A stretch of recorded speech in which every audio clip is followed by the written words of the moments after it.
नमस्कार दोस्तों, स्वागत है आपका हमारे YouTube चैनल पर। आज हम इस वीडियो में बात करेंगे श्रावण मास की।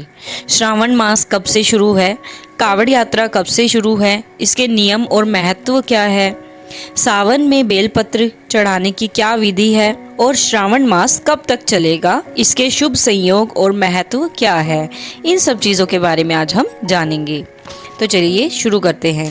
सावन का महीना भगवान शिव के भक्तों के लिए बहुत महत्वपूर्ण है और यह भोलेनाथ के प्रति भक्ति और समर्पण का महीना है। इस महीने के दौरान कुछ नियमों का पालन किया जाता है। सावन के पूरे महीने के हर दिन शिवलिंग पर पवित्र जल का अभिषेक करने का विशेष महत्व है। सावन के महीने में ही कावड़ यात्रा शुरू हो जाती है और भक्त बम बम बोले के नारे लगाते हैं। भक्तों की भीड़ कावड़ लेकर निकलती है और शिवलिंग का जलाभिषेक करती है। इस बार सावन का महीना कब से शुरू है, कावड़ यात्रा कब से शुरू होगी, आइए जानते हैं इसकी पूरी डिटेल। कावड़ यात्रा सावन के महीने में होती है और भक्त पवित्र गंगा जल लेने जाते हैं और फिर उससे महादेव का जलाभिषेक करते हैं।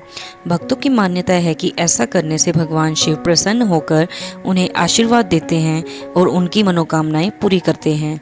अगर आप भी इस साल कावड़ यात्रा पर जा रहे हैं तो आपको इस यात्रा से जुड़े नियमों को जरूर जानना चाहिए और उनका पालन भी करना चाहिए ताकि भगवान शिव आप पर कृपा बरसा सकें। सावन 2023 कब से शुरू होगा, आइए जानते हैं। हिंदू कैलेंडर के मुताबिक इस वर्ष सावन 59 यानी कि 59 दिनों का होगा और इस बार सावन महीने में 8 सोमवार होंगे। ऐसा सावन हर 19 साल में देखने को मिलता है।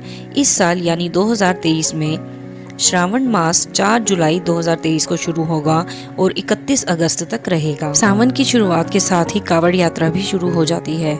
कावड़िए इस साल 4 जुलाई को अपनी यात्रा शुरू कर सकते हैं। ऐसी मान्यता है कि यह सावन भगवान शिव के भक्तों के लिए सुख और समृद्धि की वर्षा लेकर आने वाला है। अधिक मास के कारण भक्तों को भगवान शिव का आशीर्वाद प्राप्त करने के लिए पूरे 2 महीने मिलेंगे। इस माह में कुल 8 सोमवार रहेंगे। कावड़ यात्रा के जरूरी नियम। कावड़ यात्रा पर जाने वाले श्रद्धालुओं को साफ सफाई का ध्यान रखना चाहिए। बिना स्नान किए कावड़ को नहीं छूना चाहिए। कावड़ यात्रा के दौरान चमड़े से बनी हुई किसी भी चीज़ का न इस्तेमाल करना चाहिए और न ही उसे छूना चाहिए। साथ ही भगवान शिव को समर्पित इस यात्रा में कभी भी कावड़ को ज़मीन पर रखने की गलती नहीं करनी चाहिए। यदि आप नित्य क्रिया या विश्राम आदि के लिए रुक रहे हैं तो कावड़ को ऊंचे स्थान पर ही रखें। यात्रा के दौरान देखा जाता है कि कुछ लोग कावड़ को अपने सिर पर रख लेते हैं, लेकिन शास्त्रों के अनुसार ऐसा करना वर्जित है। किसी भी पेड़ या पौधे के नीचे कावड़ रखना वर्जित है। कावड़ यात्रा में बाहरी स्वच्छता के साथ साथ मन की पवित्रता भी बहुत जरूरी है। यात्रा करते समय अपना दिमाग साफ रखें और क्रोध या विवाद में पड़ने से बचें। आपको अनुचित शब्दों का प्रयोग नहीं करना चाहिए। कावड़ यात्रा के दौरान अधिक से अधिक समय शिव आराधना में व्यतीत करें। इस दौरान जितना भी हो सके बोल बम और जय शिव शंकर का जाप करें। आप शिव मंत्रों का जाप भी कर सकते हैं। कावड़ियों को किसी भी तरह के नशे से दूर रहने की सलाह भी दी जाती है। इस दौरान मछली, अंडे का सेवन सख्त वर्जित है। केवल यात्रा वाले ही नहीं, सभी शिव भक्त सावन के महीने में तामसिक भोजन से परहेज रखते हैं।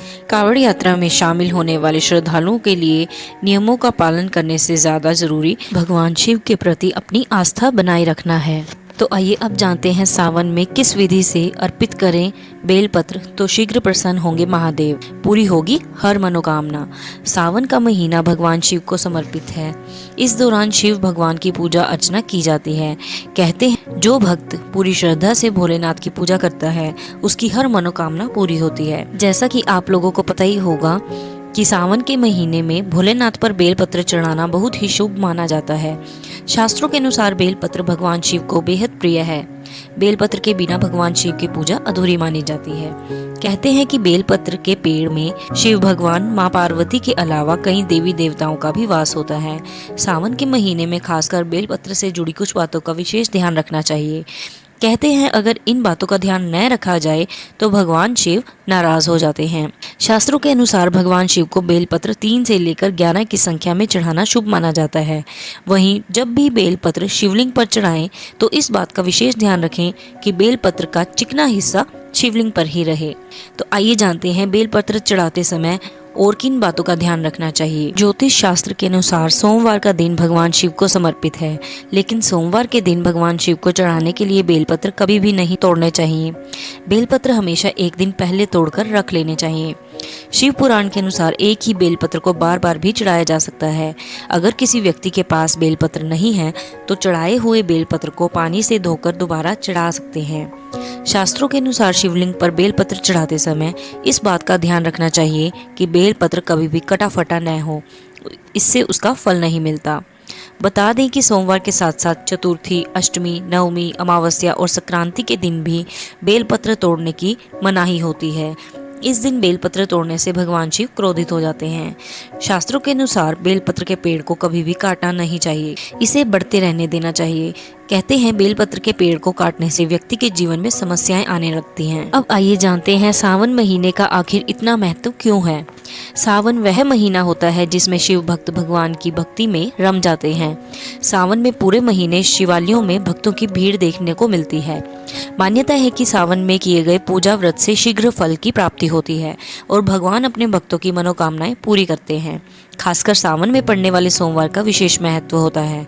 सावन को शिवजी का प्रिय महीना कहा जाता है। सावन में भगवान शिव कैलाश छोड़कर धरती पर निवास करते हैं। सावन में शिव जी धरती पर आकर सृष्टि का संचालन करते हैं। इन्हीं कारणों से सावन माह का महत्व और भी बढ़ जाता है।